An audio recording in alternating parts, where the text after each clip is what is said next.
What's up everyone, welcome back to the shop. I have a serious organizational dilemma. So today's goal is to try to come up with a solution for that.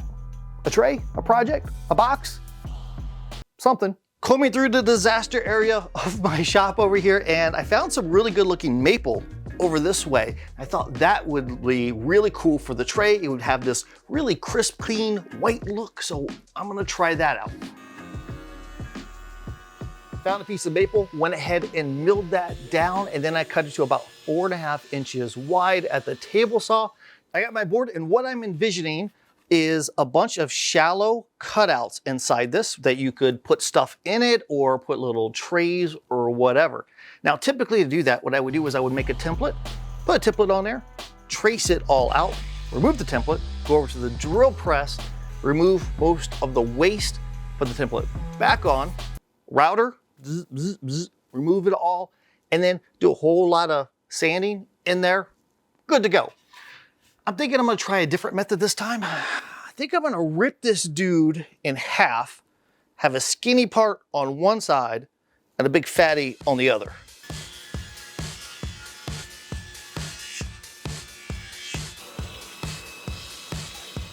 I got a thin piece and I've got the thicker piece. You know what? I'm always asked why I do my ripping over at the table saw instead of using the bandsaw, and it's really for one simple reason. So what I plan on doing is cutting all the way through this piece here, and then I can glue it back on top. Easy peasy. So what I did was I jumped into Inkscape and came up with a pattern here, something pretty simple. I'm thinking 5 different areas for boxes or grooves or trays or whatevers. I printed out my mock-up here so I can see what it looks like. Think it looks cool. So what I could do is just glue this down or tape this down to my board, cut it all out, do a whole bunch of sanding in there, glue it onto my board, done. Or I could take this and make, a template and use the template to do the same thing with a router. So, 6 of one hand, half a dozen the other. I think I'm gonna make the template. There's a lot of ways to make a template, so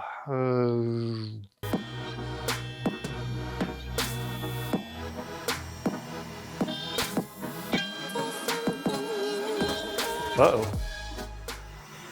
I have no clue what happened. What was that? I've never seen that happen before. So I'm gonna try it again and hopefully nothing catches fire.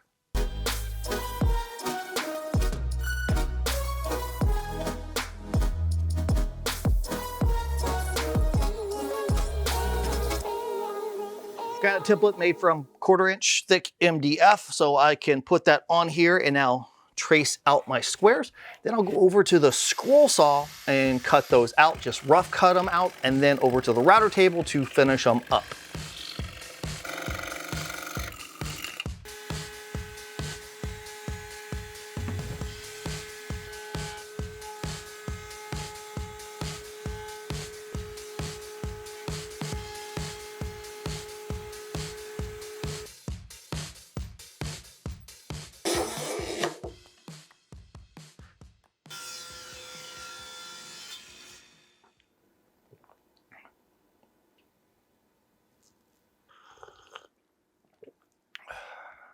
I like what we got here, especially these bevels. I cut some bevels on the underside over the table saw, so I like the look of that.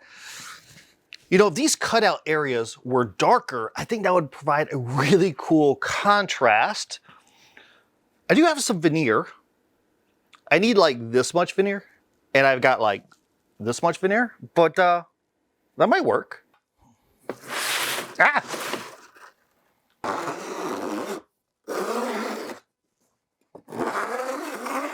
I got some wenge veneer. This is paperback veneer. I really like it, especially the grain here. And I think that the contrast is gonna look really cool on the inside of those cutouts. So those cutouts are not exactly square. They have kind of like rounded over corners and stuff. So I could take an X-Acto knife and do some tracing and try to get it that way, but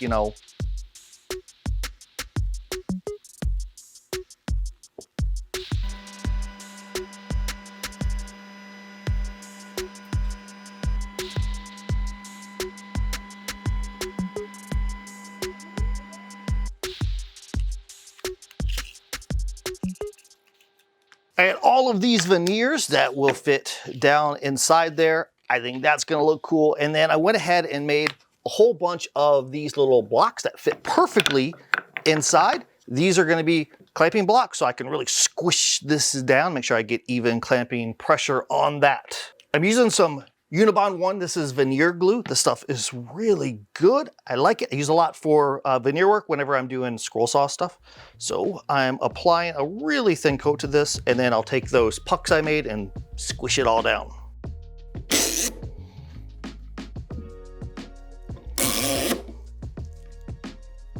It's been a bit. Let's see how it turned out. Pretty excited about this part. Heh.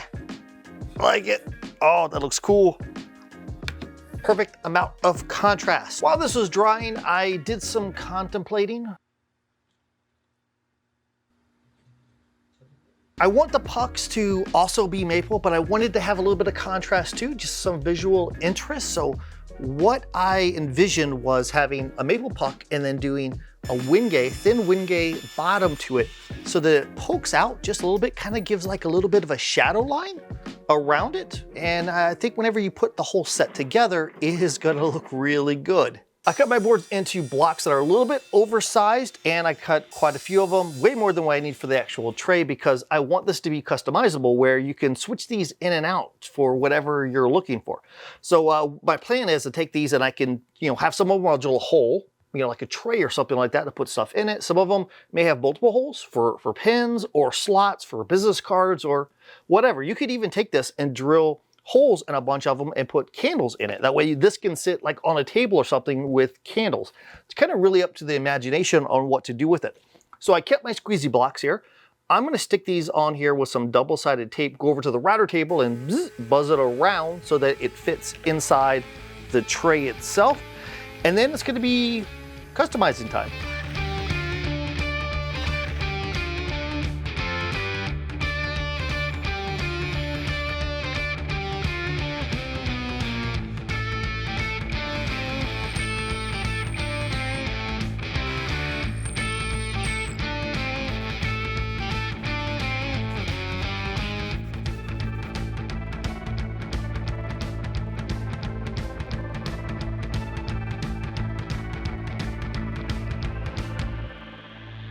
I love the final result. I think it's cool. Now, if you enjoyed this video, maybe check out this other video up here. I think you'll like that one too. Until we meet again, get in your shop and build something awesome.